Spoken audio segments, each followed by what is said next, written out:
Hello, we're Vassil and Van, and this is our presentation about the second half of the 30 Years' War. Please enjoy. Following a heavy defeat, the Dutch signed the Peace of Lubeck on the 22nd of May 1629. However, this peace treaty had a condition that all conquered territory should be returned. This made the Swedes very angry. In the autumn of the same year, Gustavus Adolphus, the King of Sweden, appeared before the Swedish Diet and made a statement that the Emperor wanted to conquer Sweden and the Baltic region. If the Swedish army prevented that from happening and was victorious on German soil, it would gain huge profits from the war, and with it being such a poor country, this sounded like a great idea. This being said, on June 6, 1630, Gustavus landed on the north shore of Germany, expecting assistance from the northern Protestant states. However, his expectations were not met because local rulers feared the consequences of a war against the Holy Roman Empire, so he had to make his way into the country by force. Seeing that the army of the famous German general Albrecht von Wallenstein greatly outnumbered him, Gustavus tried to protect Sweden's Baltic Empire. The French chief minister Richelieu had a very important part to play in this, as he questioned the secular authority of the Bishop of Verdun and made him flee to the Holy Roman Empire, but as Ferdinand and his Spaniards were advancing, Richelieu signed the Peace of Rialto on the 4th of September 1630. With its failure to gather allies and a notably bigger enemy army, Gustavus's war looked as if it was going to fail, but the Catholics made a terrible mistake.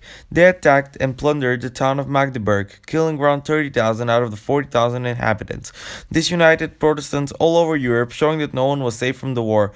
Brandenburg, Saxony, and other regions joined Gustavus, enlarging his army more than 10 times and allowing him to open a second front in Bohemia. After a decisive victory at Breitenfeld, Protestants were finally able to bring the battle to the heartland of the empire. In the beginning of 1632, Gustavus finally reached the state of Bavaria, which was ruled by Maximilian, who had negotiated with both sides of the war to ensure his personal gain. Although justice came to him, it didn't to the people of his state, more than 30% of whom died during the war. In the winter of 1632, Gustavus and Wallenstein finally met. However, Gustavus received wounds to the leg, back, and head and later died. Thanks to him, the Protestants were able to turn the tides of the war and now had the upper hand. Although the Thirty Years' War was far from over, with the death of Gustavus, tensions in Central Europe declined and the war transitioned to the West.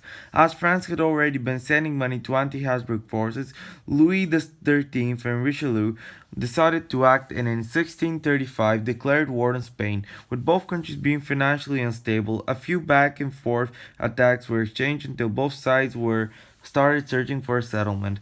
However, pride prevented them from finding it, and the war turned into a game of last man standing when the France is the winner.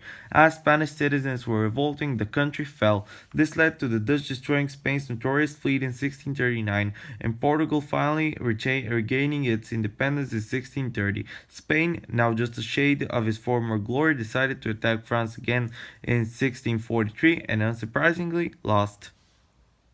War was coming to an end. The Habsburgs were forced to take the defensive. The French were pushing from the south, and the Empire couldn't manage to form a big enough army to deal with the Swedes to the north, which resulted in the Empire losing almost all of the battles.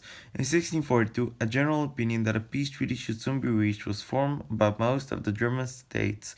The last action of the war was the Battle of Prague, which took place between the 25th of July and the 1st of November 1648. With most of the notable people who led the war dead, everyone seeked peace. A series of peace treaties follows, jointly called the Peace of Westphalia, which took into consideration the events preceding the end of the war, deciding that the Protestants are the winners. The final document was signed on the 24th of October 1648, marking the end of the 30 Years' War. Thank you all for the attention, and we hope that you enjoyed this.